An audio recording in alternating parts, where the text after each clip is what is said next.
XAnalysts. Empowering analysts, transforming markets. I'm today in Delhi. I'm at Indian Oil. Was for home for more than 10 years in 1994 to almost 2005. And I'm so honored to sit next to Chairman Indian Oil.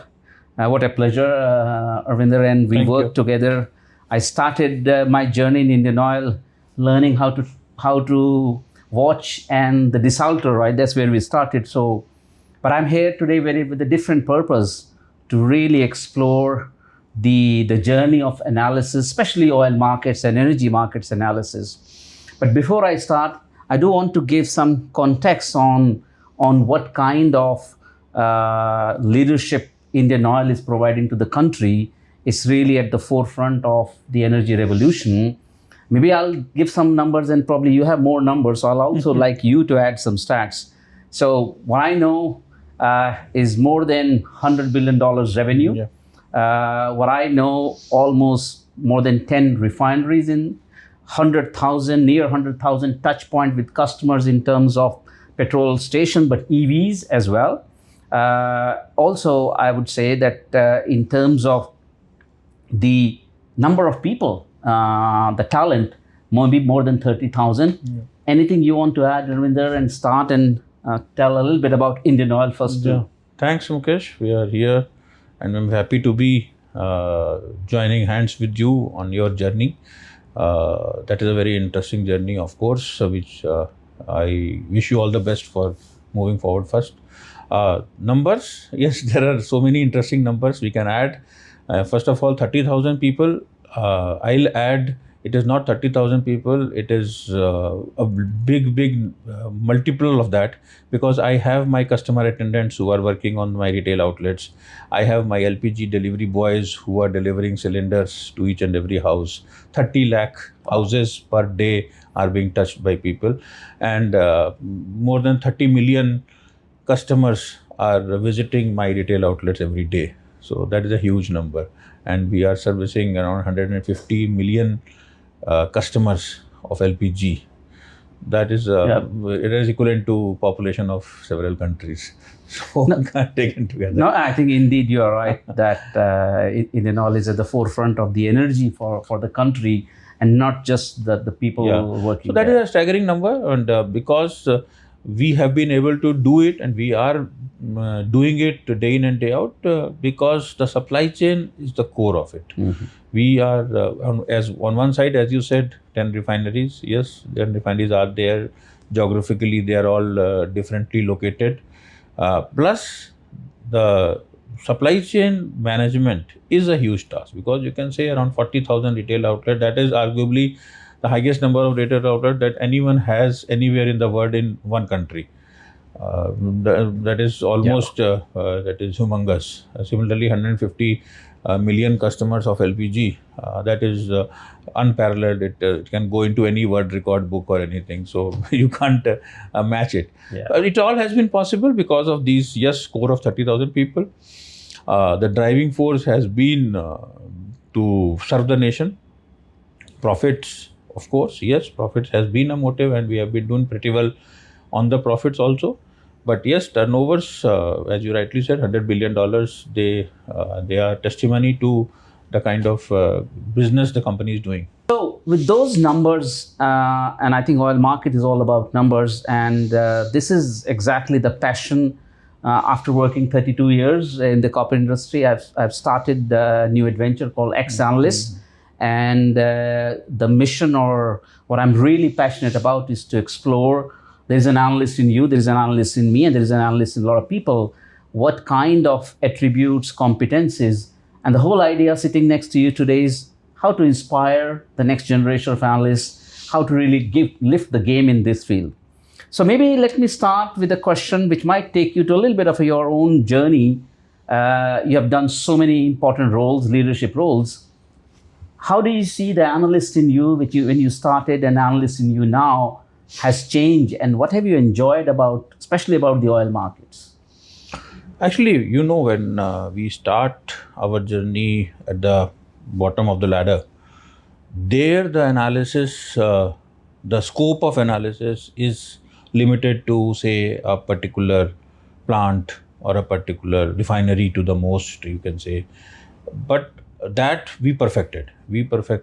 And then the difference that I see here, that we had a lot many tutors, a lot many people to follow, a lot many people who were willing to explain things to you, who were willing to guide you, handhold you, and take you on the journey of increasing or sharpening your analytical brain. And that was purely on the chemical engineering technical side. But as you grow into the leadership roles, as you go into a wider decision making role, then you understand that there is a bigger play here, which is affecting your profits to a much larger level and to a larger perspective. So then when you start getting that perspective, then you understand that yes, oil not only limited to crude but to other products also, how they are behaving in the market, how they are predicted to be better, they are predicted to be worse, how they are moving forward, then that the arena opens up. When that arena opens up, then you really understand that this is a position where I have not been prepared for. So then, as my personal journey, I can tell you that this is the position wherein I started totally relearning my analytical, I'll say, basis of doing business, the business part of it. That was a very late realization, I will say. But I don't want this to happen to everyone. People should be in, apart from or in addition to whatever they are learning as chemical engineers, as people who are working in refineries or in marketing or in supply chain, R&D, anywhere they are working, they should have the that perspective of broader oil market, because ultimately we are working for what? We are working for a few cents. We are working for a few dollars. The market is so volatile. And the market is so volatile that it can be double, the crude can go double at a maybe an interval of maybe 15 days or 10 days or 20 days, it can go double. And similarly the cracks can vary from maybe $20 to $5 maybe in a span of 2 weeks or 3 weeks. It is not unheard of. It is not unheard of. So many geopolitical things happening, so many supply demand things happening. So I'll say that it was more of a learning that I had to do on the job. I had to do while making the decisions. I was learning on one hand and then taking decisions on the other hand, which is an interesting thing for me, which was a very good learning platform for me. But I would have preferred to start my journey much better prepared than how I landed up. I think you make a good point that yes, you're right, that I also remember my days. There's a lot of training, there's a lot of coaching for the job you are designed to do, but our jobs exist in a broader oil market context. So I think one key message I think which you're sharing is that if you have to restart your journey or redo, you would stay tuned with the markets through and throughout, given the volatility and the complexity of it, and kind of we stay as a student with you. In that journey, right, maybe any personal story that there was a time, even recent times, where you felt that you really enjoyed cracking an insight, or where you felt that that really changed the game, having known some information, any personal stories come in your mind, which aha moment about, yeah, the analysis was good. And no, I can, we can relate to several of the instances, because in the last year or so, because practically all the decisions end up at my table only. Not boasting about it, but yes, that is the job that I have been interested with.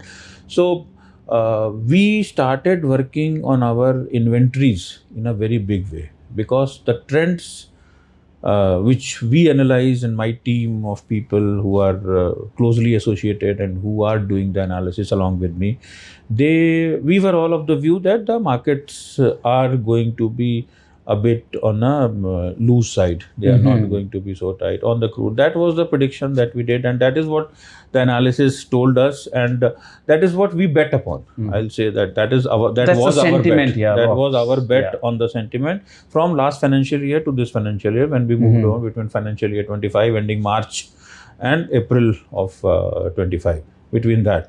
So when we were planning for the inventories at the year end or something, we took a very bold and very strategic decision of bringing down our inventories to the bare minimum level. And I think that has certainly helped us. And when it actually happened in April, and then in May, then those India-Pakistan thing happened, then Iran happened. Although we had not predicted them, obviously nobody predicted them. But we took a bet, and it gave us very solid results.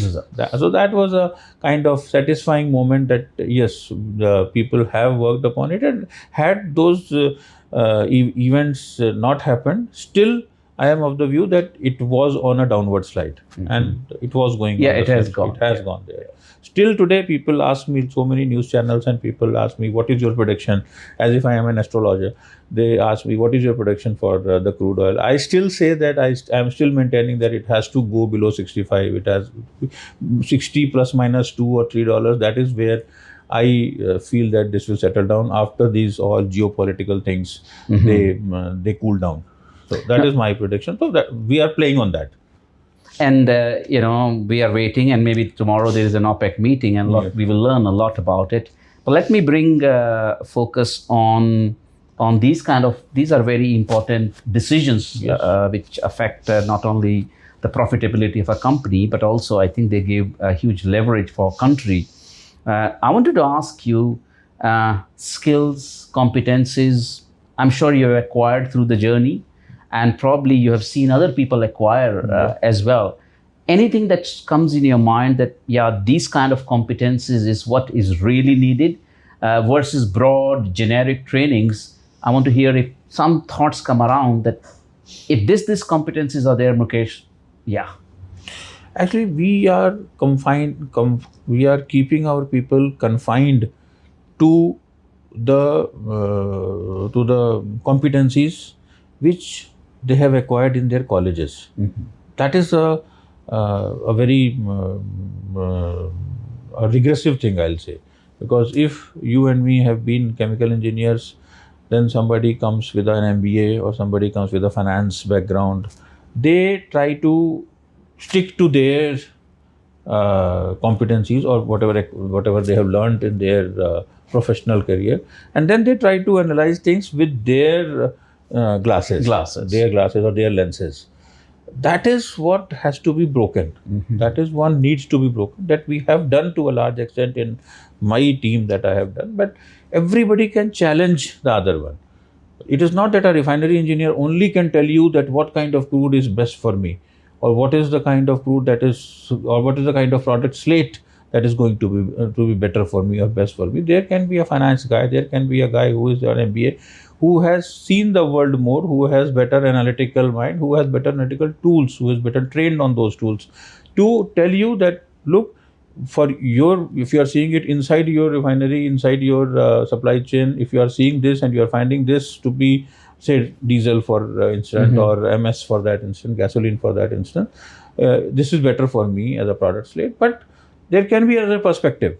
So that is what the team has to start gelling together. They have to work together, and I might have my personal views. I don't know, you have been more involved in that analytical thing, and I don't know whether you are working more of individual or more of a team, but what my experience is from the user side, from the size of a practical side, or from industry side, I can say that I have to have a team to work for me and work along with me to give a better, more rounded analytical view on things. I can't go with a single person. So maybe he's an Einstein, maybe he's an intelligent person, but I'll believe more in the team than in an individual. No, I think you make a very good point, and I would second with my almost, I worked in Shell trading, and in the last 4 years at Rystad Energy, I worked with almost all big and small trading houses and funds. I think one message which was very loud and clear was that you have to think non-linear,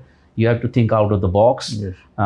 We have to not have the burden of right or wrong, because anybody can get it right or wrong. But the idea is always, as a team, can we create an alternative view and think about what the sentiment is, and can we take a bet against it? Yes. So that certainly requires a teamwork. And when it comes to teamwork, I would say that's where some complementary competencies and skills need to be planned. You have to have contrarian views in the team also. Yes. And then you have to analyze where, then it makes my life much more easier. Then I wanted to add two more things. One thing is that both of things are maybe diametrically opposite. The first point I might like to make is that you need good tools. Maybe AI tools, maybe some machine learning tools, maybe some programming tools, whatever you want. Those digitalized tools are required, because today data is immense. Yeah. Huge data is there on the platter. It is practically impossible for a human being to analyze them, to put them into usage, and then to make sense out of it. So that is one point that people have to be accustomed to it, people have to be used to it, people have to use the available kind of digitalization tools that they are there. That is one part. But the second part is, which is diametrically opposite to it, that tools are not going to give you that analytical mind. So both the things are there, but tools have to be there. They have to give you some input. They have to give them some sense. But actual practical sense, wherein you are going to put your dollars, that has to come from the human brain only. So it has to be a complementary arrangement between these two. The tools have to be there, and the analytical mind has to be there.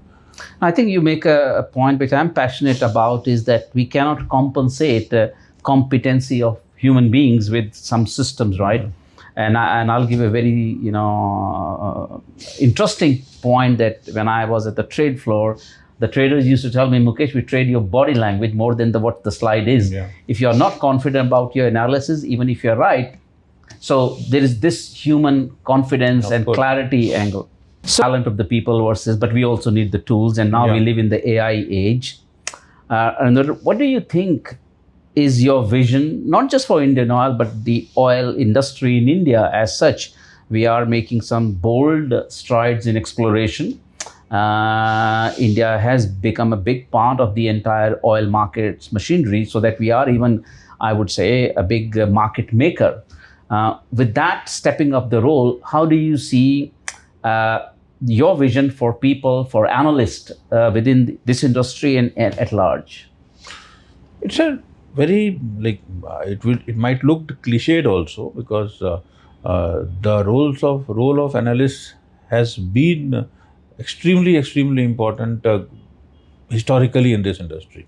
It is, I'll say, it has been, this whole market is driven by the analyst. Right? Yeah, I don't know whether you take it as a compliment or not. But it is driven by analysts. It is driven by the people who are making the bets. Who are so. I am facing that dilemma, that how to train people, how to expose the people, how to bring people into the fold, so that I can get that extra edge in my kind of a structure, wherein it is very difficult for me to bring people in. That is a constraint that I have as a company, typical to my company, that we can't do that.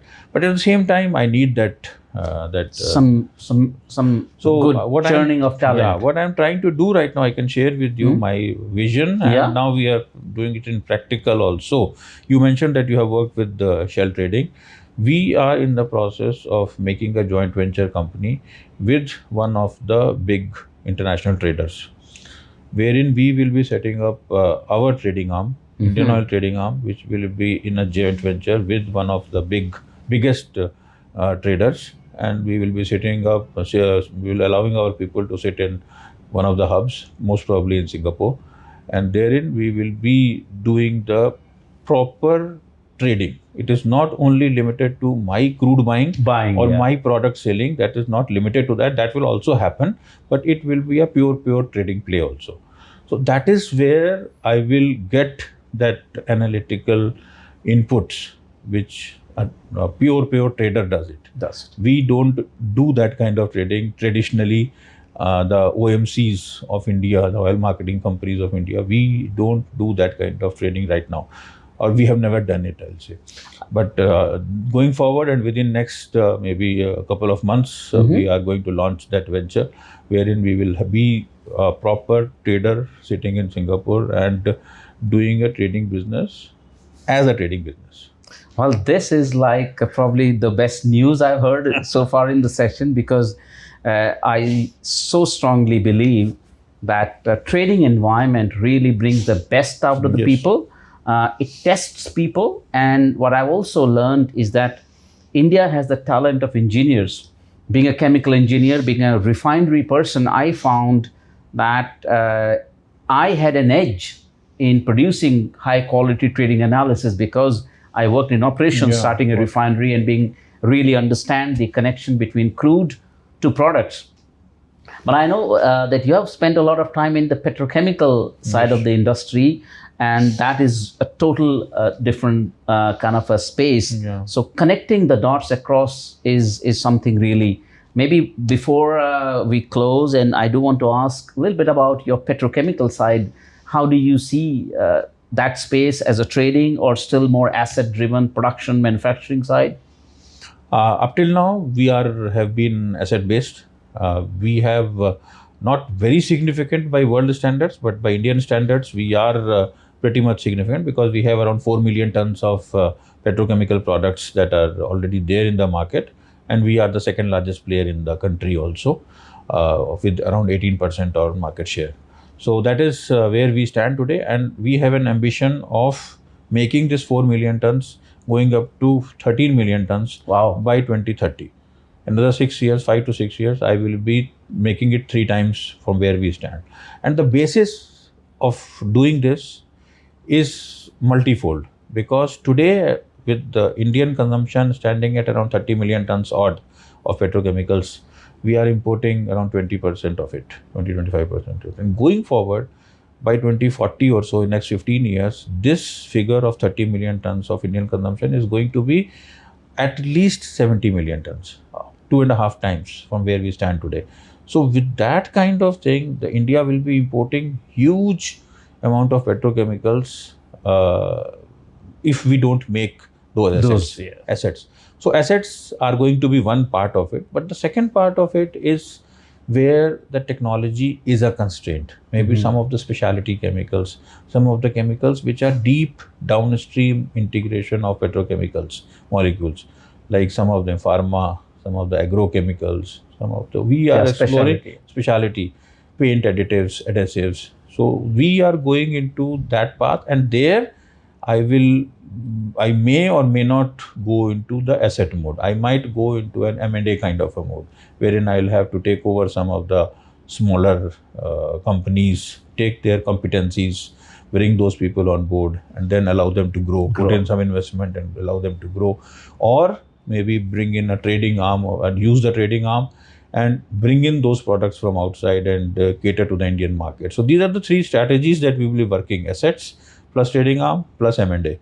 All 3 of them, and then we move up to the this business. I want to move up to around 3.5 times in next 5 to 6 years. That is the vision on petrochemicals. Well, I think that's an exciting vision, which I would say is that certainly there is a need to leverage the scale, but I believe also this requires much higher risk management. Yes, sir. And higher risk management means really sharpening the analysis, the people side of the competencies. So we live in the AI age. There is so much data, so much analysis. I would like to maybe close by saying that what 3 things come to your mind for the future generation of analysts who are probably watching and who are in universities. How do you bring the joy and passion for analysis? And somebody should be really, I want to become an analyst, a career analyst. What 3 things would you say? If I limit myself to oil industry, or like oil and gas industry, I'll say, or petrochemicals industry. So there are 2-3 very exciting areas which are hitherto untouched, I'll say. You can see a basic retail outlet, or a basic outlet which which dispenses gasoline or or diesel for that matter. How I treat my customers, that is very primitive, I'll say, as of now today. If he comes there, you come to my retail outlet, I don't know who you are, I don't know what is your background, I don't know what are your buying habits, I don't know how frequently you come here, I don't know what extra you need, I don't know what kind of gasoline you need, I don't know anything. And it is so easy to know. Yeah, with the real time With and the data. real time, you are giving cash, you are giving card, whatever. I should know. As a service provider, I think it is my duty that I should know that if you are just before you walk into my premises, I should know what you want. That is customer relationship management basically, and this cannot be driven by a human mind or a human person or by two hands and two eyes and one brain. It cannot be done. It has to have a technology driven platform. I can do so many things. I can ask you why you have not come for your regular visit was once a week. For the last 2-3 weeks, I am not seeing you. Everything is well or not? So this is how I approach my customer, and this can be done automatically. It cannot be done by a human.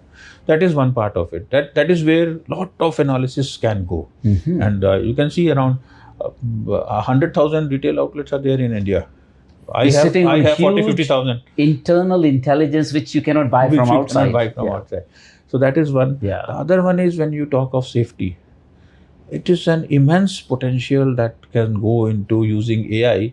You can always make out whether the person who is going inside a plant or an installation or a refinery or anywhere, whether he is wearing his hard boots or whether he is wearing his hard hats, whether he has his gloves on, whether he has got his basic PPEs on or not. That can be very well captured. You have the CCTVs all around, but we are not using it as of now.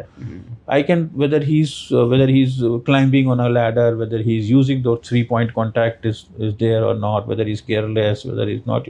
I can do so many things with that. I can raise alarms at any point of time. And I have all the basic infrastructure in place. I just have to use an AI, you have to use some analysis, you have to give some data to them, you have to extract the information from there, and then you have it. And you don't need people for that. So this is the kind of applications that we are talking about. And then the third one and the most important one is, as we have rightly said, the basic, the oil market analysis. That itself is a huge data bank. That itself is an oil pool. It is equivalent to a oil, like the data itself that is available. And that data, there are 3, 4, 5, 6 good analysts who are working day in and day out. Each one of them is giving their share of information which they want to give or they don't want to give, or even if they are giving everything in a very transparent manner, but still you have to make sense out of it, because it is your dollar which is going into the market. If you are losing, it is your market, your dollar which you are going to lose.